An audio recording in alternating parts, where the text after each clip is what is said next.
Hello, everyone. Welcome back to E20 Zone TV. I hope everyone's all well on this Monday.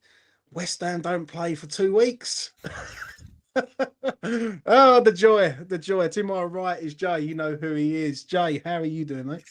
I'm good, man. I'm good. A nice weekend, not revolved around West Ham. I didn't catch the full game, unfortunately, but I did have a nice weekend. I did also have a cracking pie mash and eels in Greenwich. Oh, it was beautiful. So that part of my weekend was very, very good. How about yourself? How are you keeping? All good, mate. All good. Done the after thought the weekend, done the player ratings. I'm going to get your thoughts on that. Also, I want to get your thoughts on Michail Antonio. He's been doing some press stuff today, and a video come out today. But we will get into that. Let's talk about the game. Obviously, you see a bits of it. What do you make of it? Yeah, I was kind of following along on my phone. Couldn't get any connections to actually watch any of it at the time. So my only barometer during the game was how people were reacting on Twitter, which is not a good barometer for anything. I cannot recommend just following anything on Twitter. But yeah, I've caught the highlights since. It seemed like a lot more of what we were used to. It feels like from what I saw and from what I've read, that it was a bit of a crap first half. We picked up in the second half, scored the goal. Brilliant, brilliant goal from Thomas Souček. That man is so inevitable. Our two talisman, Bowen and Souček, linking up. I thought the football leading up to it was really good as well. We scored a goal and then we try and sit back. I don't know how we went about it, but we obviously didn't make any subs when we probably should have. From the clips that I saw, even when we defended a 1-0 lead, we still had two players forwards. We still seem to have Bowen and Kudus forwards, when in my mind, it would have made more sense to have Ferguson forwards, maybe have taken Kudus off, who seemed to be getting pelters left, right, and centre for his performance. I don't know about that. I'll lean on you for that. But for me, it would have made more sense to have Ferguson as your focal point in attack, Bowen drifting out to the right and someone else drifting out to the left. It would have been more sensible, especially when you consider how the Everton goal went in, which I like. There's two sides to this. One is I felt like the players were in the wrong positions. Two is what a ball across from Gay. Like, it's an unbelievable. How on earth he takes that first touch and pings it straight on O'Brien's head. You know, you can say, like, once the ball come in, there's not really much you could do about it. I think it's a brilliant piece of football, but Yeah, it's the position of the players, right? Emerson's occupied a bit deeper. Gay's got loads of space because we haven't got a player there. And he finds him, and lo and behold, he puts in a brilliant cross and they score. So disappointing. You could probably, again, I can't really pick apart what happened because I didn't see all of it, but you got to say the game management can be questioned. You got to say the position towards the end can be questioned. You've also got to say, like, if that goal doesn't go in, it's another brilliant away performance. And we walk away from it going, Jesus Christ, 1-0 win away at Everton, who hadn't lost in 8. And instead they relied on a really good bit of football in the last minute to snatch a draw against us. So, yeah, it's a disappointing one. It's a gut punch, and it's probably one of those that feels more like a loss than a draw, considering that we were in control of the game and had it pretty much there. And, you know, classic West Ham, we fall apart in the 90th minute. So, yeah, a frustrating one from where I'm sitting, mate. I agree with everything you're saying. I just felt on the weekend, I said it on the afterthought, that I was angry more than anything that we just give it away, just completely give it away. Um, I I need to know really what people think of Graham Potter after 9 games in charge. I really need to get to the bottom of it. I will get onto that later, but to talk about the game, missed opportunity, complete missed opportunity, and for me, I was looking at it for the whole game. I thought there was only one team in it who was looking to win it, and that was us. I don't think Everton really done enough.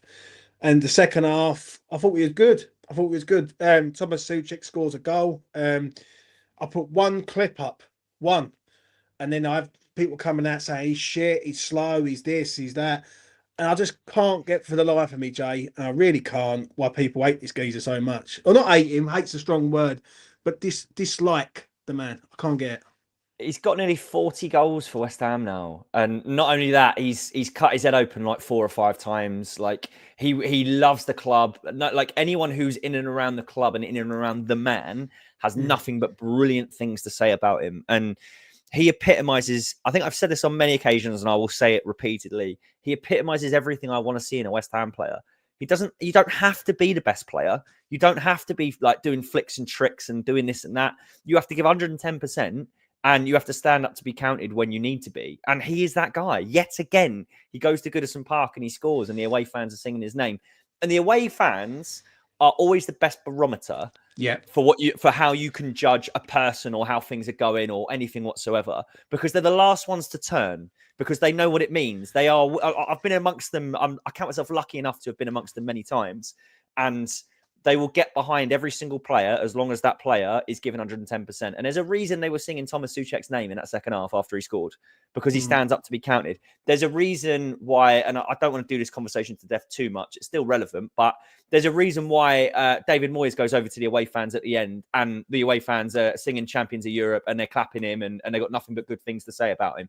Because the people who understand the club understand what people have brought to the club. And Thomas Souček is the epitome of, he's given everything. He came in, he was very limited as a player, but Moyes knew how to get the best out of him. Lopetegui comes in, he still was our most consistent performer. Graham Potter comes in, lo and behold, he's still starting games and he's still scoring goals. That says everything you need to know about Thomas Souček.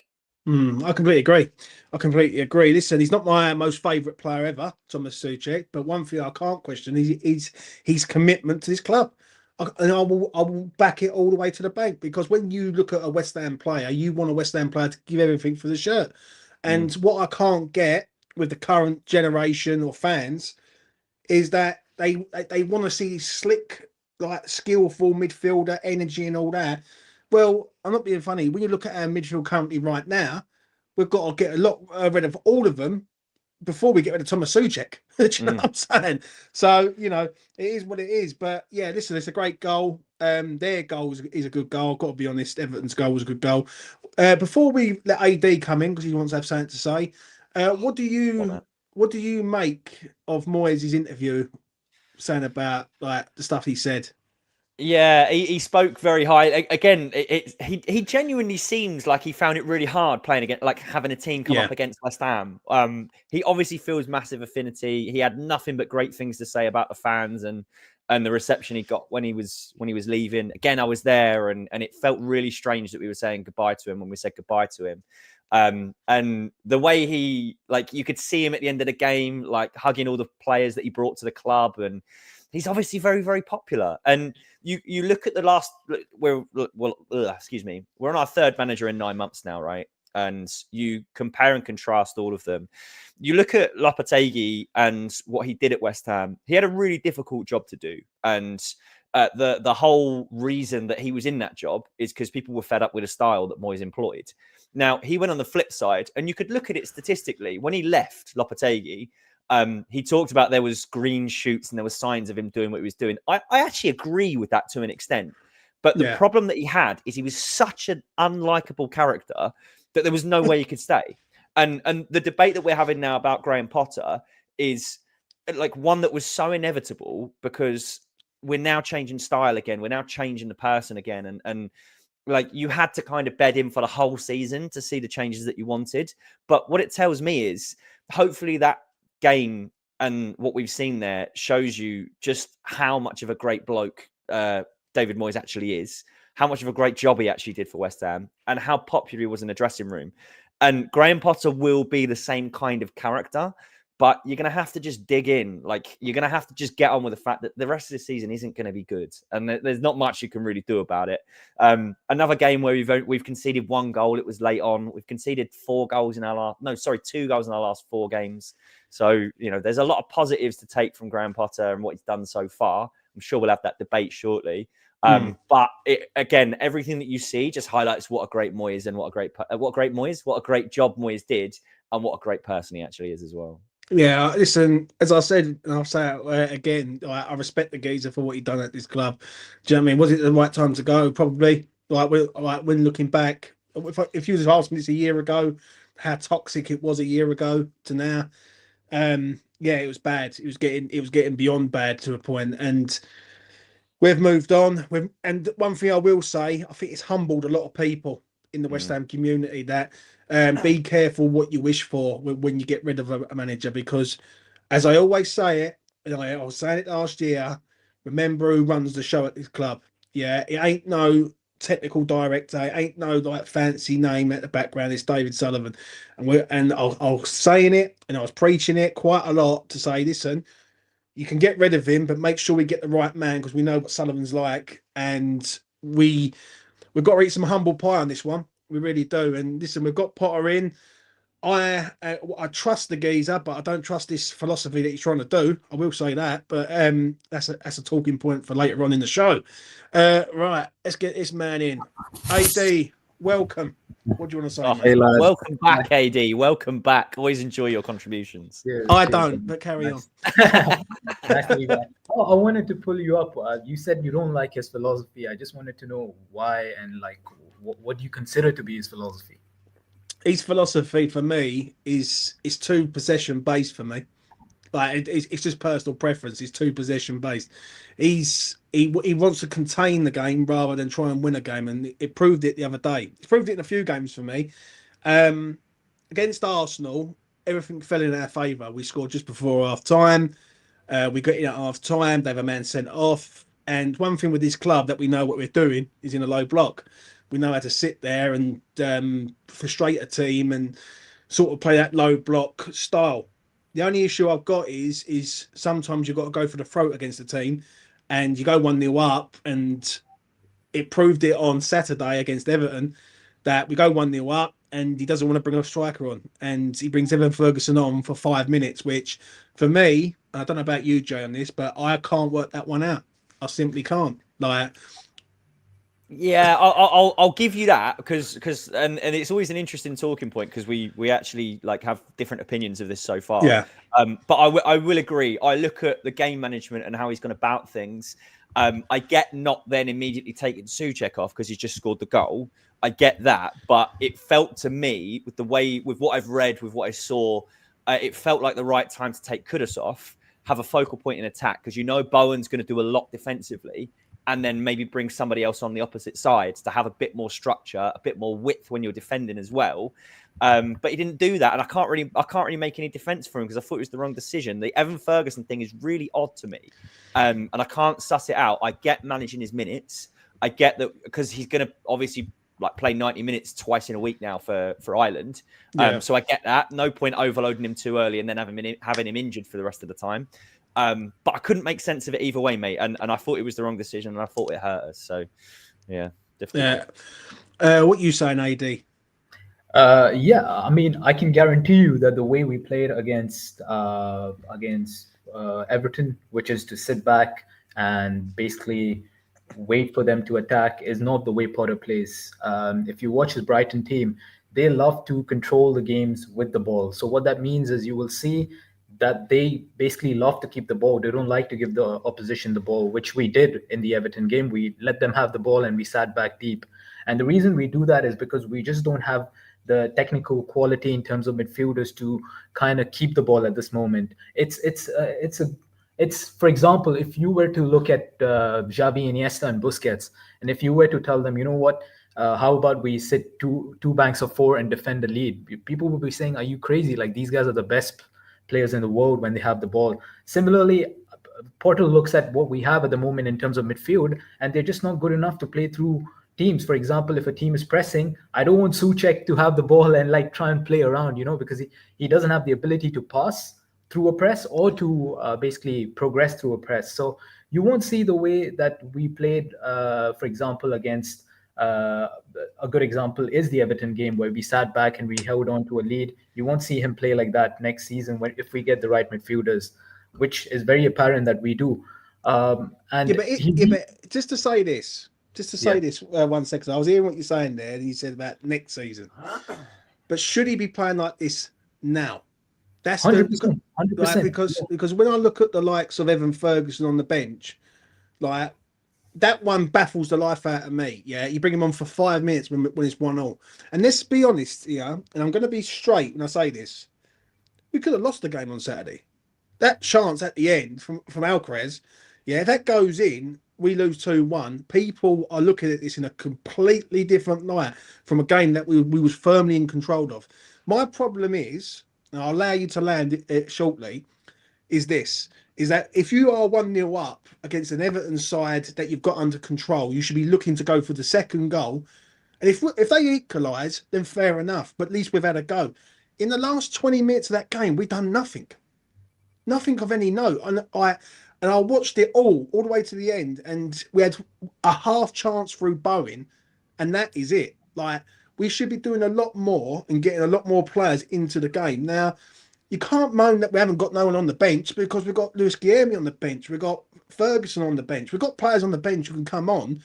It's just a question of he's not using them. Do you know what I'm saying? So I don't get it, AD. I really don't. I get your point, but we did a very good job for like 20 minutes, and then the last 4 minutes is where they scored in the 90+1. And to be honest, I mean, if you watch that goal again, I think Wan-Bissaka was the one who was at fault. The ball comes in long, and instead of going for the header, he kind of shoves the defender from behind, which was a mistake. The ball goes in behind, the guy takes a shot, Areola parries it, it goes to Alcaraz, and then from there you can't really do much. So we really defended well until those last few seconds. I get your point that maybe we should have control, we should have poured on more pressure, but I'm also of the belief that if you do, for example, bring on Ferguson, and what I'm worried about with Ferguson is he really doesn't offer much, if I'm being honest, at this moment.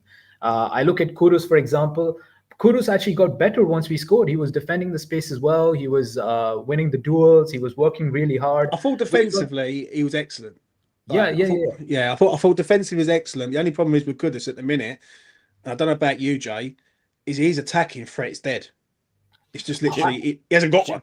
Do you know, just quick on that again, because I've only seen highlights and I've only seen like match of the day. He looks, even when we scored, he didn't look happy. And I know it's not because I don't think he's unhappy at the club. I just think that reeks of a guy who's like got no confidence whatsoever, and a guy who's got no belief in himself whatsoever. And that's what's hurt him. He's not getting the ball and taking it on the half turn and trying to beat someone like he used to. And it's honestly painful to see, because I love the bloke and we know what he's like capable of doing. But at the same time, he just looks so bereft of confidence, and it probably doesn't help that he's playing in an unfamiliar position, in an unfamiliar formation as well. So I do feel for him, but yeah, it's promising to hear that like his defensive presence was better. But I completely agree. Like attacking wise, he's got to go back to basics and figure out what's wrong with him. I thought attacking wise, he was absolutely shocking. Every time he had the ball, moving forward, he just kept losing it in really bad areas, like where he usually is so good at just shrugging off defenders and going past them and getting a shot on target, but he couldn't do that. He was just getting tackled left, right, center. But again, now the fact that Kudus isn't playing that well suggests that maybe the other options are just not good enough. I heard you talk about how Evan Ferguson hasn't got a lot of time to show what he basically has. But in reality, he hasn't shown anything since he's come on. The best time he's actually showed something was his debut when he came on. But AD, can we really judge him on 5-minute cameos or 15-minute cameos? Like, for me, like, don't forget, we've got 9 games left, and 8 of them he's going to play. He's going to be involved in, because the Brighton one he can't get involved in. So he's only got 8. Like, this is. I mean, to be honest, it's a great occasion for him to show in those last 15 minutes when he's defending against tired legs, but he doesn't even show energy that is good enough to dominate tired leg defenders. Whenever he comes on, he doesn't win the duels. He doesn't win the high balls. I don't remember the last time he was actually winning headers. Like, you see Fulkrug, he kind of shoves his defenders, wins headers, but Evan Ferguson doesn't even do that. So really, he hasn't shown anything, even in those small cameos. Like, I don't expect him to score a goal or like get an assist, but at least, put yourself about, make it tough for the defenders, make it difficult for them to get the ball off of you. But he wasn't doing anything, and you can see why. I just don't think he is sharp. I don't think he's 100% fit yet. Maybe he will be in a few games, but I just feel like it was a signing that was just made like out of courtesy. Like, if we didn't sign anyone, it would look really bad. So may as well get Evan Ferguson. And that's why we didn't go for an obligation to buy or an option to buy. And I'm glad we didn't, to be honest. The thing is, right, because I want to get your thoughts, both of you, funny enough, on what you've learned from Graham Potter in 9 games that he's been here. 8 of them have been Premier League games. 1 of them has been an FA Cup game. I'm going to start with you, AD. What you believe you've learnt from him? Because I'm going to be straight. I'll be honest. I think he's organised West Ham because West Ham was so unorganised. It was unreal under Lopetegui. Now, any decent manager would be able to do that. I'm not going to lie. Anyone with half a brain knows how to sort of organise a structure in a side. And we're not all football experts, but we're all football like fans and supporters. We all know that it wasn't right with Lopetegui. So he set a structure out. I haven't really seen any improvements of players, if I'm being truthfully honest, other than Scholes. I think bringing Scholes in was a good move, and I think that's a plus.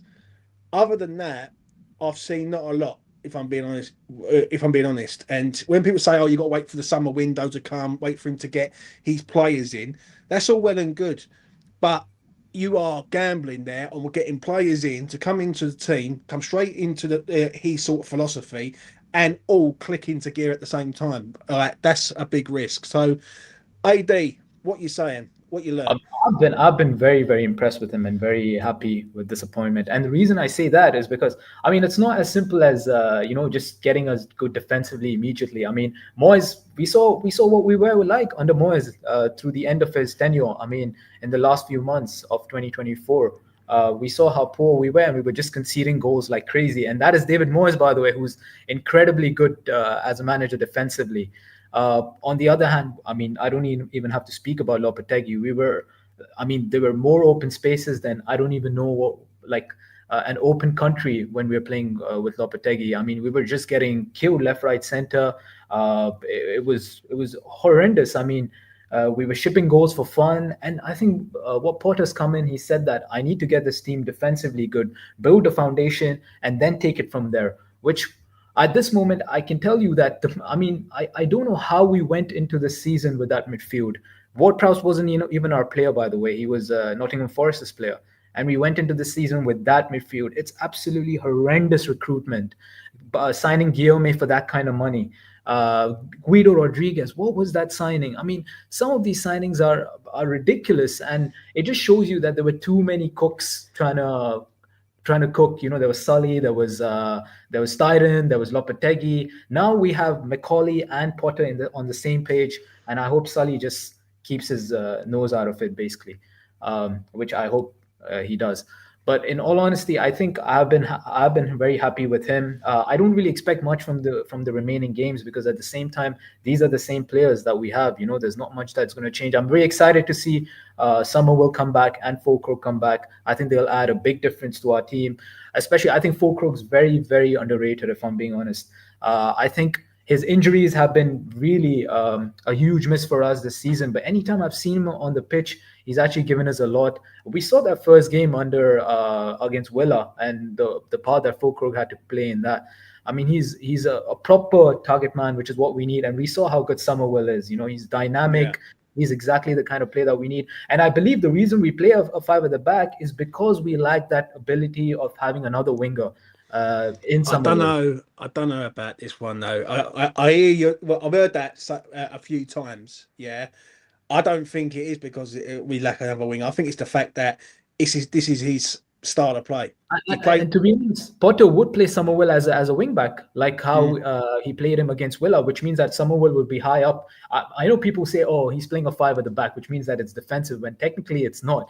In Brighton, he played a five at the back, and he had two wingers playing wing backs. He had the reason why I say that before I hand it over to Jay. Yeah, the reason why me personally says it's defensive because you look at the personnel from midfield and then the back line. They are all defensive-minded players.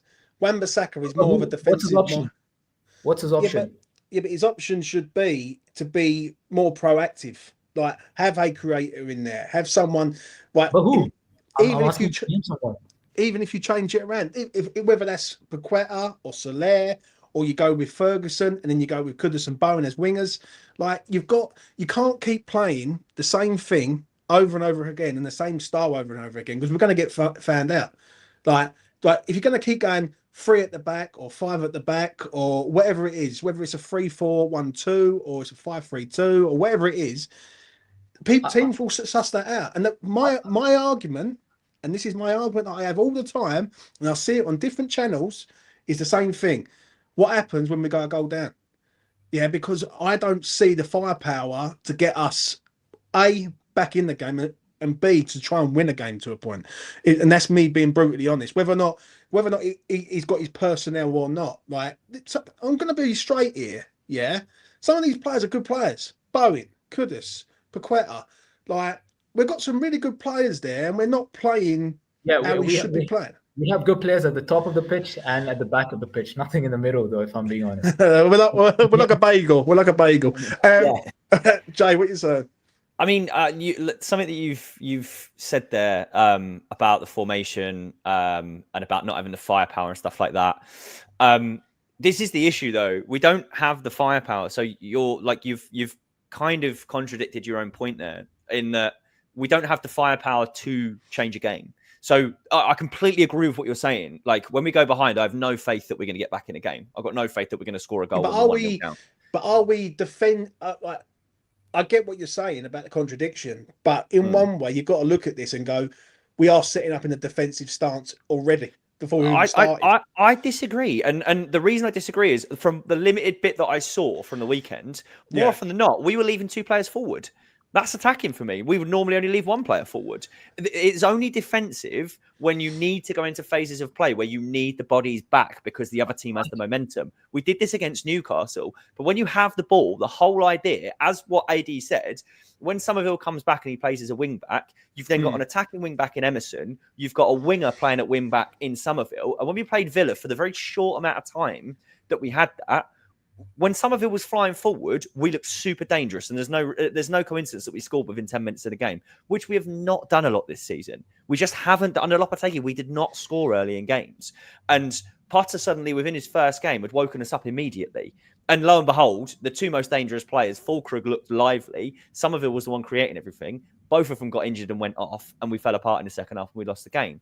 So you look at it this way, and I would say we haven't seen Potter have the ability to play the desired players, even in the squad that we've got at the moment. He's missed his centre forward, who looked like he was going to start finding form, looked like he was fit for the first time, and he's missed his attacking winger. That's meant that we've had to play Wan-Bissaka at right wing back, who's been brilliant, by the way, and we've had to play 2 wingers at centre forward, and it's not quite worked going forward. So, as far as I'm concerned, as much as people don't want to buy into the fact that you're going to have to wait until the summer until he gets players in and gets players fit again. You're going to have to. There's no alternative because we don't have the players fit. I just want to add to that. I don't know why fans can't be more patient. I mean, there's a reason we got Potter. I mean, we could have got another pragmatic manager, and we would see again a good period where we're playing well and then going back down again and then going up again. We need some patience, patience to believe that if he gets his players, we are going to see a good team. And he's shown. I'll tell you the reason. Just to cut in there, right? Yeah. Just to say this, the reason why fans, and I understand what you're saying, but I do look at it when people are saying this, including myself. We've heard this story one too many times about the summer window. Yeah, I remember doing videos last summer saying this needs to be a big window, and the window was a nightmare. I remember a few years ago when we had just qualified for the Conference League and with a big spend up then. Yeah, it had to be a big window. We flopped in the Premier League, but we won the conference, right? Now, I understand when people say, you've got to wait till the summer and all that, but the problem that we've got is this is like, if this is a dead season that everyone keeps telling us, we should be using this to see what's going on and how we're going to attack. We have got no real attack at the minute. Not really. And when I look at the likes of Jared Bowen, who's going to be in next year, I think Kudus is going to be here next year because I don't think no one in the Premier League's paying the money unless it's someone from Saudi. I think Thomas Suchet's going to be here next year. I'm not seeing anything. I'm not seeing anything from an attacking sense. I'm not seeing that. There's being possession based, but then having the intent to go forward. We're not really getting many shots away. We're not really scoring many goals. And listen, your eyes don't lie. Yeah, my point is this is not how Potter plays. Potter doesn't play this kind of football. He's at the moment suiting his style to the way the team, the personnel of the team is. That's how we're playing at the moment. For example, he loves a high pressure, press up, win the ball as quickly as possible, keep passing the ball around. As soon as you lose it, win the ball as quickly as possible. We don't play that kind of football right now. The reason we don't play that kind of football right now is because the players are not suited for that. And you talk about the summer transfer window. I think we spend a lot of money in the summer, but the problem is we don't spend it on the right players, like we saw with Guido Rodriguez, like we saw with even Fulkrug. Fulkrug was 30, 29, 30 when we 31 when we paid that kind of money for him, which was not a smart idea. At this moment, we've got to trust Carl Macaulay, who's got gems at Brighton. He got gems at Brighton at that time, and really, I mean, it turned out to be great for Potter. Similarly, we need a similar window. We know, like, as much as we want to talk shit about Sully, he did spend money last summer, and he did spend money before that as well. And I believe he is going to do that this summer as well, and he has to be honest, and he has to go a bit more because other teams are, as you can see, Bournemouth, the likes of Fulham, all of these teams are slowly creeping up above us because they have. When we talk about managers, for example, Iraola, when he started at Bournemouth, I think in his first 12 games they lost like 9 or 10. And it was absolutely horrendous. And everybody was saying the same thing. Where is the style? Who is this guy? Blah, blah, blah. And then they went in the summer and they got the players. They signed like 7 to 8 players. And that was last summer. This summer, they came back and they signed another 7 to 8 players. But the problem is with this fan base, he won't last long if it goes down this way. And listen, I'm fully behind Potter. This is not me saying I want him to go or anything. I'm like, that's so far from the truth. But I've seen it one too many times. Jay, you've probably seen it over the years. I've seen it many times over the years. If this don't kick into gear next year and it don't kick into gear early next season, people will be asking questions of this, and they will be using the pragmatic Moyes from back in the day as a Potter. Yeah, it was the same with Lopetegui, and it'll be the same with Potter. The issue I've got with Potter is I just wish he would be a bit more go for the throat in games. Do you know what I mean? And instead of just sitting back and waiting and trying to see it out, which there's two ways of looking at it on that. On the one side, if it works, then great. If it doesn't work, he's going to get criticism. And that's it, really. Like, if I'm being honest, like, I don't think that's too much to ask. We keep coming back to the same point, which I understand that we want to play attacking football, but at this moment we won't see it because this is not the way our team plays or our team is suited to it. I think we will see more attacking play once Summerville and Fulkrug come back, but to expect for us to play champagne football, which is like quick attacking, passing football, it just won't be possible with the kind of players that we have at the moment because I mean, the game flows through the midfield, whether we want to admit it or not. If you look at the best teams in Europe, they have amazing midfielders. PSG, you look at Chelsea, Arsenal, all of these guys have great midfielders. If we had Declan Rice in that midfield, I can guarantee you that we will be playing much better football. But the fact of the matter is, at the moment, we don't. And we just need to, for example, I think we will see better football. I can guarantee you that next season, we're not going to see the same football that we're seeing right now because he'll have a preseason to work with the players. We'll have talented players like Potts come in, for example, and he'll have better midfielders to work with. And I believe we will sign better players, or else he would never take this job. I can guarantee you that. He did reject many jobs, by the way, before this one. I'm sure he must have got guarantees. There's a reason why Macaulay came to and joined him as well. I think we should be more positive about the future. I think at this moment we are bleak because of what happened with Lopetegui and last summer. I believe that was a real mess. But I am really optimistic for this summer. And I know fans don't see it that way at this moment, but I believe we have the right team. It's just about backing them. And before I hand it over to Jay to ask him anything he wants to add on to what you said, I just want a simple answer on this. What's your expectations for West Ham next season, mate? What do you expect? Are you talking about league position or like everything? League position, style of play. What West Ham do you want to see next season? I expect us to have an identity. What I mean by that is, for example, when we go into games, we know exactly what we're doing. For example, do we want to keep the ball? I want to see football where we are controlling games with the ball, where we are creating chances, good attacking football. I want to see midfielders who are intense, who want to win the ball as soon as possible. Basically a team that's entertaining, that looks like they want to win each and every game. Not what we are seeing right now, which, by the way, I agree is not good enough because we are playing defensive football. But I'm saying that we're playing it because we're forced to play it at the moment based on what we have. If for example, if we continue this next season, I'm going to be like you. I'm not going to be happy about it because this is not good enough. But I bet you'll be coming on here and telling me about it, won't you? 100%. I will be fuming. For example, if we went with the same midfield next season, I'm not watching a single game. I'm not even joking. I'm not watching a single game. That's how miserable it's going to be, because I know it's going to be miserable. But I trust in the summer. I hope we have a great summer. That's what I'm hoping for. And we have players to sell, by the way. We keep forgetting that. We have players to sell.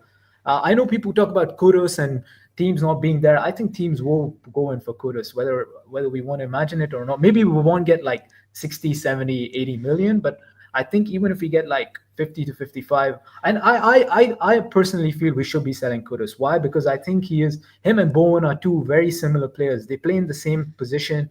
They both like the same position, which is a right wing. I know Kudus likes to play in the 10, but he's not a number 10.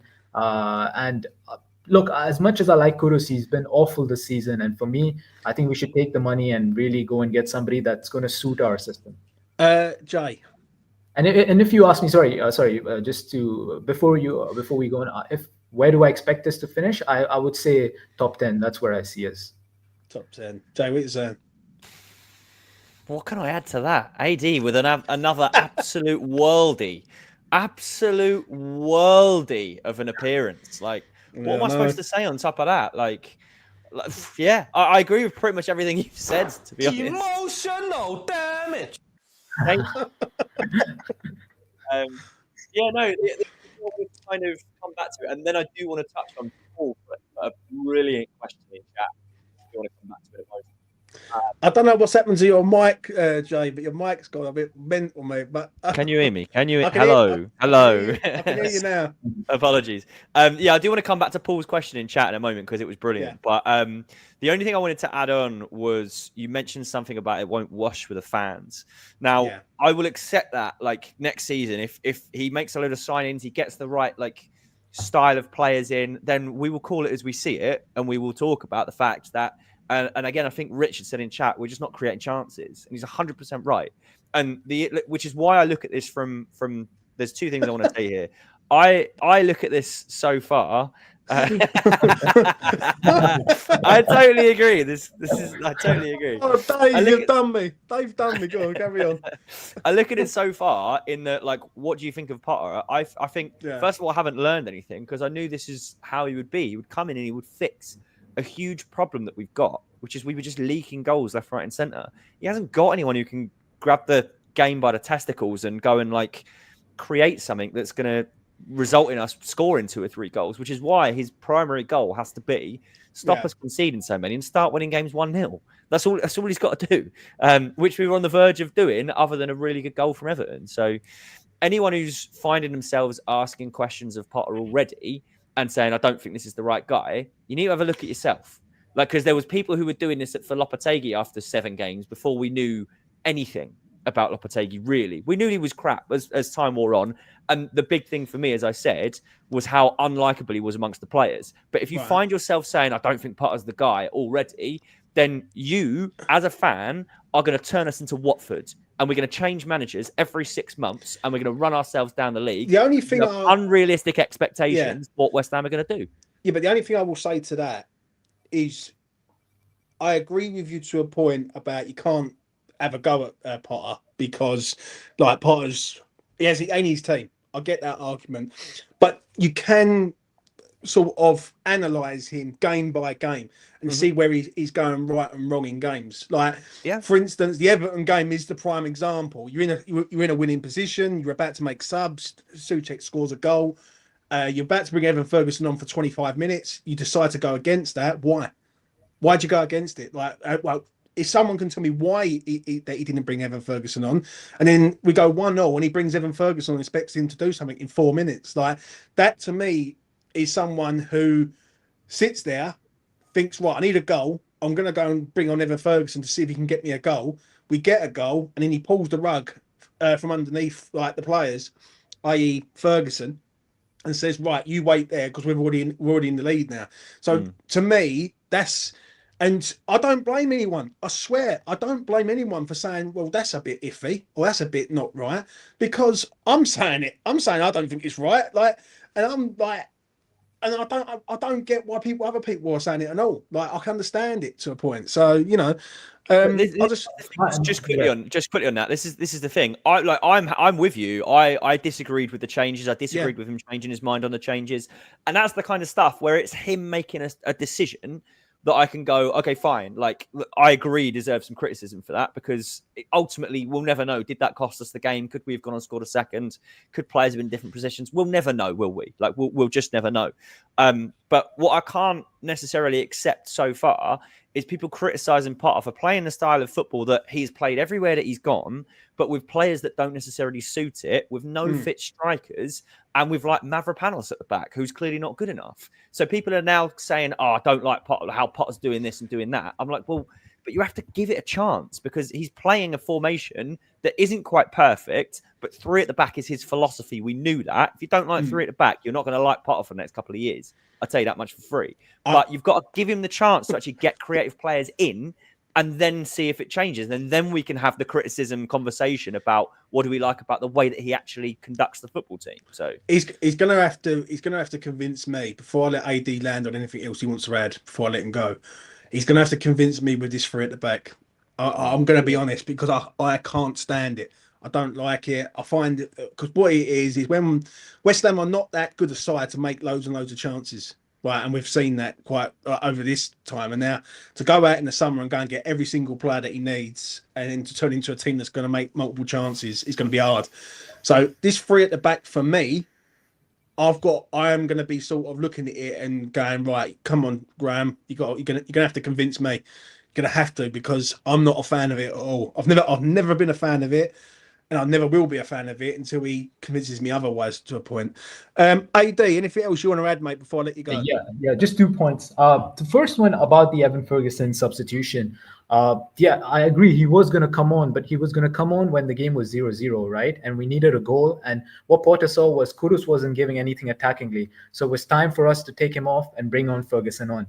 But as soon as we got the goal, Kudus was doing his defensive work. So he looked at it and said, why do I take off a guy who's working really hard at the moment, who's putting in the shift and who's doing really well? I get your point. Potter wasn't taking off Kudus in that moment, though, mate. The two players that he was taking off. How do we know that? I know it, because I was watching it, and it come up that it was Souček and Paqueta that both of them was going.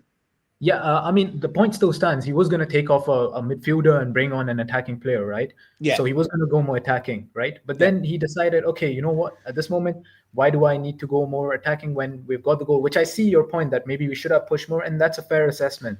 I can get it, AD, I just say this. I can get it if it's 5 minutes to go or 8 minutes to go and we're trying to shut up shop. I get that. And I will agree with you, and I will agree with anyone in that argument. Totally. But we had 25 minutes to go. Like, it's not exactly are we going to sit at Goodison Park in a low block for 25 minutes to try and see a game out? Like, I don't think that's right. Do you know what I mean? So you've got to put into context that we've just scored on the 69th minute, I think it was. We had 25 minutes to go in that game. Yeah, as good as, if not more than that. Like, obviously with stoppages. So, you know, it is. That is a fair point. I could take that. Yeah, that is a fair point. I just wanted to add one last thing before we go. I just wanted to speak about him as a manager. I think, there's been a lot of skepticism and like people thinking, oh, is he really up to standards as a manager? I think for me, he is one, if not, this might sound kind of crazy, but in my opinion, I think he's one of the best managers in the world. And the reason I say that is I've actually followed him all the way from his time at Östersunds. I remember when he took over Östersunds at his fort, he took them all the way to Europa League level, beating Arsenal at the Emirates, by the way. And he did this with Kyle McCauley. He hired Kyle McCauley in his first year over there, and Kyle McCauley used to go in his car and literally travel distances in Sweden and try and see players to actually recruit. And he's been there with him since then. He comes to Swansea, he goes into Swansea, and with Swansea, Swansea were totally dismantled. They lost all of their main players, and they had a bunch of kids coming in. McCauley got this guy from Manchester City, one of the Manchester City reject players, and he ended up being one of Swansea's best players. And another thing is that basically they were very close to getting into the playoff spots, and Swansea basically offered him a chance to become one of the highest paid managers in the championship. But then he got the Brighton offer, so he ended up going to Brighton. When he took over Brighton were 16th in the championship. They were like close to the relegation zone. They were playing Route 1 football with Glenn Murray as striker, by the way. All they used to do is kick the ball long up to Glenn Murray and kind of build attacks through there. He took them from that to a possession-based team playing one of the most attractive styles of football. And I heard your point the other day. You said that he kind of peaked at ninth. He didn't really peak at ninth. He finished at ninth. It was basically their highest placed finish in the top flight for a team like Brighton, by the way, who didn't really spend a lot of money. They're not the Brighton that we see today, who spend like 200 million, who were able to sell players for 80, 90 million. This was the team that Potter had. He had New Mope as striker, by the way. New Mope, the guy everybody makes a joke of at the moment. And he had him as striker, and they were playing some really, really good football. When he left them, by the way, he left them at fourth. And I know it was a small sample size of 4 to 5 games, but they were playing some really, really good football. His biggest mistake was going to Chelsea. When he went to Chelsea, by the way, Chelsea, there was a reason Chelsea banked so hard on him. They got all of the Brighton team members, the scouts, everybody with him because he was so high at that point. Literally there were many clubs in Europe who actually wanted him. And he went to Chelsea and it was a total mess over there because of, we know how Chelsea are run at the moment. They are a total mess in terms of recruitment.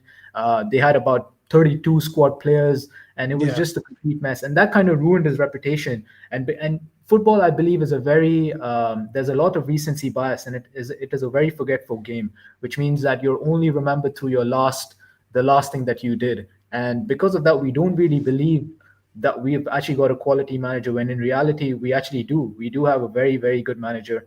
And if we put faith in him, we put faith in Michail, by the way, who's incredible, by the way, who's brought in, I mean, I named those players the other day, Cairo Mitoma, Moises Caicedo, all of these guys were his players. And they've turned out to be Trossard. Look at what Leandro Trossard is doing at the moment, you know. And these were obviously, players that obviously, we've got to see who he signs, right? And obviously, there's going to be players in there that none of us have even heard of. I agree. Right, do you know what I mean? So we've just got to wait and see on that. The only issue is just that we just need to see a little bit more this season to prepare us for next season. Now, for next season, I expect top 10. I'm not being unrealistic there. When I see teams like Bournemouth, Brighton, Brentford all lurking around the top 10, and I look at us and the money we spend and the manager and the players that we've got and the players that we could potentially sign, I expect a top 10 finish. And he has to deliver that at the end of the day. He really does. So we have to wait and see. AD, I'm going to let you go, mate. Right? Can I ask one last thing? Go. Yeah. When you talk about Bournemouth and Fulham, etc., Bournemouth have been a team that have been run really, really well over the last few years. If you watch the teams, the players that they've signed some quality players. Milos Kerkez looks like he's going to go to Liverpool. That Dean Howson guy, who's ridiculous, one of the best centre backs in the game. Semenyo, Evan Nilsson, Tyler Adams. These are all very, very smart and shrewd signings that they've made over the years. This is something that we need to do. We can't just rely on a manager to make a magic out of players like Alvarez and Souček. Not that they're not good players, but they're not on the level or the style that a manager wants to play. So we've got to back a manager with good players, trust in their process, and then whether it works or not, 1 year from now, we'll know. So we just can wait and see. But thank you guys for having me on. No worries, AD. You take care of yourself, mate. That was AD. Jay. A pleasure as always having AD on. He's he knows ball. He definitely knows ball. Has some very, very interesting, very good opinions as well. It's always nice to chat to him. I wanted to go back to Paul put a question in about who would you start in the next game. It's quite far up in chat, but I see it. It was who would you start in the next game against Wolves, Ferguson or Füllkrug? What do you reckon on that front? Well, one of them. It's going to have to be one of them, isn't it? Let's be real. What do I think? I want to see Evan Ferguson play.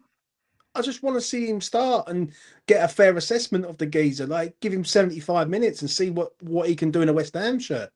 Like, that's all I want to see. Like, at the minute, we've got a lot of players that we're only seeing bit parts players. Like, and for instance, I go back to the afterfall, on Saturday. I see a lot of people in the chat saying, "What's Luis Guilherme got to do to get on the pitch? Like, what has he got to do?" Like, and we kept him in the January window for what reason exactly? Like, what, just to make up a number on the bench? Like, I just need to see something after the international break, Jay, like with Ferguson. And for me, I just want him to play. I don't. Also, another thing I'm going to say is I don't get where Bowen fits next year. I.e., I want him here. Like, it's not like I want to sell him or nothing, but I don't get where he plays next year because people have got this thing about him being a centre forward. In a 3, I think he's good. In a 2, I'm not convinced. Like, I really am not. What do you think of him in a 2? Obviously he's popped up numerous times with goals or assists playing in the 2, but as somebody pointed out in chat there, like he's only scored a few goals this season compared to what we used to. He's still been arguably our best player as per normal, but we're not getting the same kind of output from him. What do you think? I've seen that mentioned a few times. Yeah, Please. I have as well. Not for me. Yeah, if we put in wing back, we're destroying the player. Yeah, I think the vision I see is the 3-4-2 that turns into a 3-4-3, and then you get Bowen gets to start from a narrow position, but again he can drift wide when he wants to, because when he's looked at his best is when we've played him on the right hand side. When Potter's switched to 4, we've been chasing the game as in 4 defenders, and Bowen's got back to his natural position, and you see him going around the outside of a defender again. He's crazy quick when he dribbles as well, by the way. People sleep on that. He is so fast on the ball that he manages to get round players whilst he's dribbling. So I like the idea of him playing as that like right-sided 10, because it becomes a right-sided forward or a right winger in certain phases of the game, and Potter's happy operating in that formation as well. So I think that's where we'll see him. The question is who you start on the left-hand side of that. Somebody who's comfortable as a left-sided 10, because it ain't Kudus at the moment. Like, let's be honest, it just isn't him. So, and yeah, this is the question. Good question from Michael that we were kind of touching on. We went on a tangent. For me, I would like to see what Evan Ferguson can do for Ireland in the next couple of games, because he's going to get the chance to start a game. It's not for us, but he's going to get the chance to start a game. So he's going to get that full-on match fitness ready to come back. And then hopefully I would start him. And I would give him his 4 or 5 games where he starts, because as you said, he's only got 8 games left to make an impact. So now it's now or never for him as a West Ham player. If we're going to shell out 30, 40 million pounds on this guy in the summer, I need to see him score. I don't need to see him score like every game, but I need to see the character that we want to see. Because again, I'll accept the criticism that he's had, that he hasn't necessarily like put himself about enough. He hasn't necessarily got involved in the build-up, and he hasn't scored any goals. I don't need him to necessarily score a load of goals, but I need to see what he's capable of doing on the ball and off the ball. So I would start him for the next like 3 games consecutively at least, and see what he can do. And then if it doesn't work, then I would start Fulkrug, because then Fulkrug's got 5 games in the shop window where we can either say, cool, you're the guy next season, or we can shift you on and try and get as much money as we can for you in the summer. It will be easier to get money for him if Fulkrug scores like 2 or 3 towards the end of the season when it's fresh in people's minds than it will be if he comes in and then we drop him and then he's sat on a bench for the rest of the season. So for me, I want to see Ferguson in the next game against Wolves away. Right, we've got Wolves, Bournemouth, and Liverpool in the next 3. I expect Ferguson to play, and if I see Bowen and Kudus up front again, 4 games in a row, 5 games in a row, 6 games in a row, I am gonna say it. Potter's a stubborn bastard. Then, you know what I'm saying? Because he's not changing it, and he's sticking to what he knows, and he's not moving anywhere else. Now, if Ferguson goes and scores a goal or a couple of goals on the international break, that's also going to come into play, because he's going to be a man who's buzzing. So, you know, I need to see Ferguson so we can get a fair assessment of him. How do we know if we want to keep this man if we don't see him? Yeah. Do you know what I'm saying? Like what happens come the end of the season and we go, well, what do we do with Evan Ferguson? And people go, well, no, we can't sign him because he hasn't done nothing. Well, he hasn't done nothing because he hasn't really been given the opportunity to do anything. Do you know what I mean? So I don't know. I don't know on this one. I really don't. But we're going to move on from that because we could be here all night. Yeah. And we're going to talk about Michailantonio. What did you make of his interview today, mate? First and foremost, it's great to see him in such good spirits. Like Yeah. the guy's gone through a lot. He's obviously looked intrinsically a lot. But hearing his experience, not only of like what actually happened, but following what happened, not only like the rehab he's been going through and how did anyone expect anything other than him to be just an absolute animal and be miles ahead of where any doctor or surgeon or anyone has expected him to be already? So it's great to and unsurprising to see that he's so far like ahead of schedule. But it was touching to hear like talk about Fulkrug, the fact that Fulkrug was so emotional over like when he heard it. The guy's been there for 3 months, Yeah. known the guy for 3 months, and he was torn up about it. It's the kind of team spirit that we've been like desperate for large parts of this season. So it was refreshing to hear that, you know, the players have all rallied around him. And I know this is a cliche in football, right? But he's such a great character to have around the squad. And we lack experienced players who get what it means to play for West Ham and who've been around the club for a while. You would imagine, like Cresswell, obviously he's had a great run of games since he's come back into the side, but you would imagine he's probably not going to be there next season. So what's the price that you put on having an experienced head that can be in and around the club, who gets it, who's been there and done it, and who can show and inspire that next generation, not only of players, but of fans, that anything is possible, that someone can come back from a near-death experience and then potentially play for West Ham again. There would be no better story in football than Michail rising from the ashes, no pun intended, and coming back and playing for West Ham again. So I've said all along, if that man's got the mentality and the desire to play for West Ham United again, I'm all for it, mate. I'm absolutely all for it. And we can park the like, yeah, but what contract would it be? Like, what would you can't pay him £100 a week. Like, granted, like there'd have to be something done in the background for what happens. I'm not interested in that personally. I'm interested in having players that will give their all to play for West Ham week in, week out. And I have no doubt that Michail, like one way or another, will be fit to kick a football again before the end of this calendar year, whether it be for us or not. And I'll be the first one there saying bravo and fair play to that man. And I hope it's for West Ham United. I'm going to be honest. I listened to his interview and he didn't have any attitude. So like usually with Mickey, usually like he has like a cheeky attitude. It felt like it's humbled him a little bit.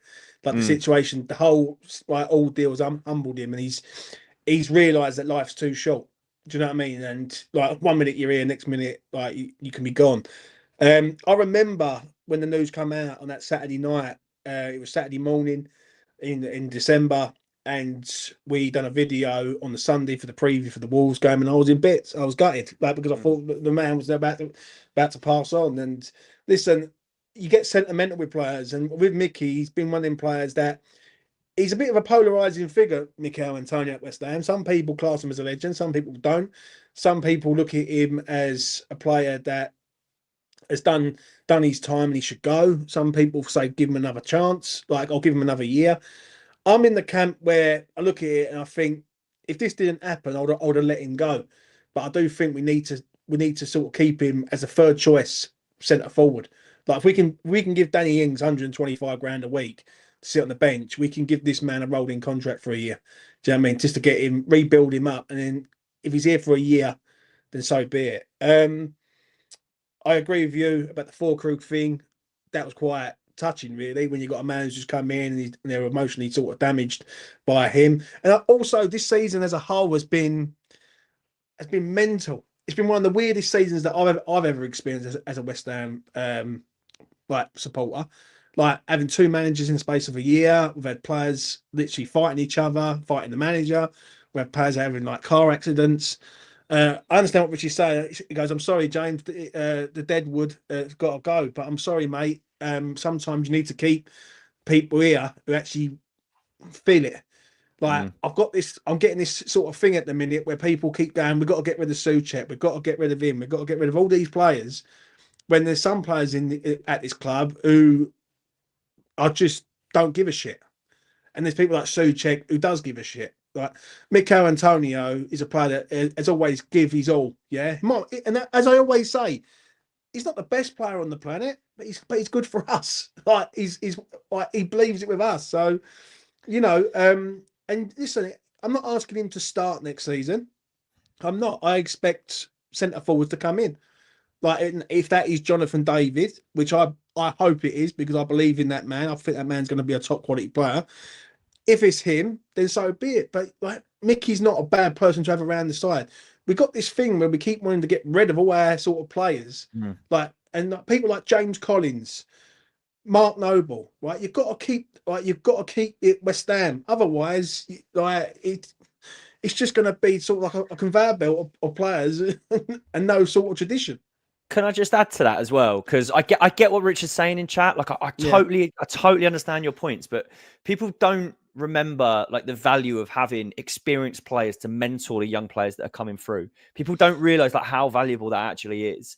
Look at the interview that Ollie Scholes gave the other day, right? And this is the argument for Cresswell, right? Which, you know, he could stay next year, he could not stay next year, like so be it. We know that his time is coming to an end at West Ham. 11 years at West Ham United. We signed him for next to nothing. He grew into a first team. He held that left back spot down until the last couple of years, got himself an England appearance. And you've now got the future who will hold that left back spot down for the next 10 years, probably, at least, learning from that bloke. And Ollie Scholes himself said how valuable it is that when he's playing and he's learning the ropes, he's got Aaron Cresswell next to him, literally talking him through the game, is what he said. Aaron Cresswell is talking him through the game and what to do as he goes. There is no coincidence that Ollie Scholes has been fantastic since he's made his debut. So you've got to look at the value of having some of those players around. Same with, like you mentioned, Thomas Souček. He's one of them. James Ward-Prowse is another one. James Ward-Prowse, you think about the value of having a player like James Ward-Prowse around Lewis Orford, around Freddie Potts. This next generation of stars who we say we want to see them like making their move. People are calling for Freddie Potts to start in West Ham's midfield next year. Do you think he's going to just go there and just figure it all out on his own? You're going to need experienced heads who've been there and done it to talk them through it and to inspire them. Michailantonio is no exception to that. Yes, I agree. He is not the quality, and like this season showed that he was not at the level that we need him to be. And I completely agree with your point. If he hadn't been in this accident, we'd be going, cool, it's Michailantonio's time done now. But the mentality that he'll have to inspire the next generation of West Ham players, the ability he'll have to mentor those players, he clearly cares. I remember Ben Johnson years ago talking about how Michailantonio had helped him on the training ground. He scored a goal away at Villa. He cut in on his left foot and bent one in the far bottom corner. We beat him 4-1 that day. And he was like, yeah, I was talking to Michailantonio in training. And he told me, have the confidence to cut in on your left foot and do something. And he did, and he scored. So people forget how valuable that actually is. So and I know there has to be a balance. I know you've got to get, we desperately need new bodies in the door, but you also need people that are going to safeguard and help the next generation, because this is the most talented generation of youngsters we've had coming through in over 20 years.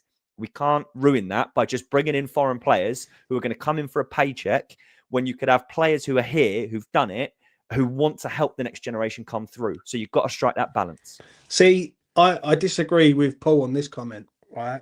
And something you said about Cresswell and Scholes, right? And I'm going to go to the Arsenal game in a minute.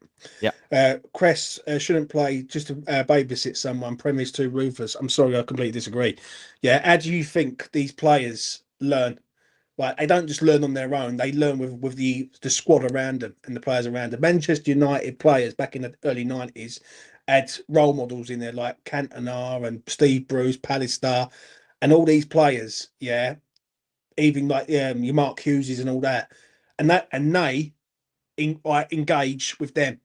So you need role models. It's like anything. It's like a young lad like growing up to be a basketball player. Do you know what I mean? Like Shaq O'Neal or like LeBron James. Like, you know what I'm saying? You've got to have role models in life, and you've got to look at them and take advice from them, right? And I'm all for that.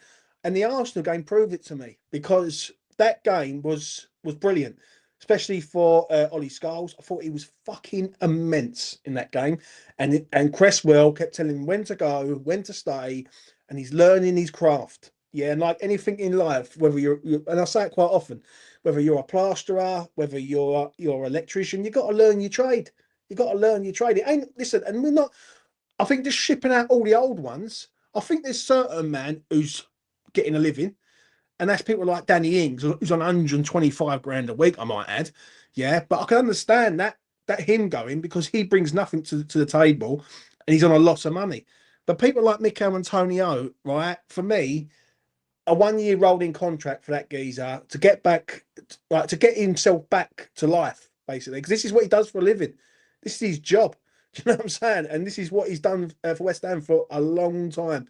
I just think as a club, and we tradition ourselves at this club as being a family orientated club. We look after our own, and it feels like too many people want to keep digging at our own and getting off the people who actually genuinely care. Do you know what I mean? And I really don't understand why. Or maybe it's a new generation. Maybe it's not a generation that I was brought up with. Like I've seen people, and I'm not going to have a bit of a rant here, but I've heard it quite a lot over the last 48 hours. I remember people like John Moncur, Ian Bishop, Tim Breaker, Julian Dix wasn't the most skillfulest of players in the Premier League, but they cared about West Ham United. Stevie Lomas, right? And that's what it's all about. Do you know what I mean? I think if Michail is given a contract and he's given a 1-year rolling contract, I don't think it's a bad thing. I think he can help bring in the new strikers that are coming. Yeah, and West Ham need new strikers. We're not deluded.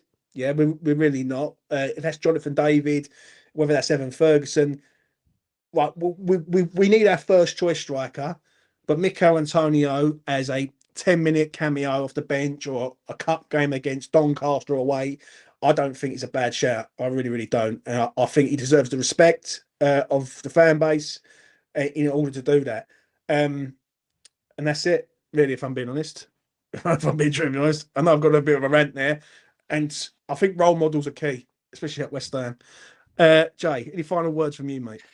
Completely agree. Very interesting conversations this evening. Like I say, that man, Michailantonio, has done so much for our club.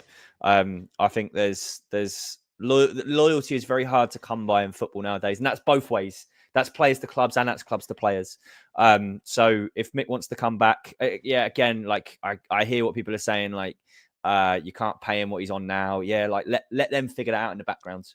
Let that be a conversation between both parties. But ultimately, a pay as you play contract.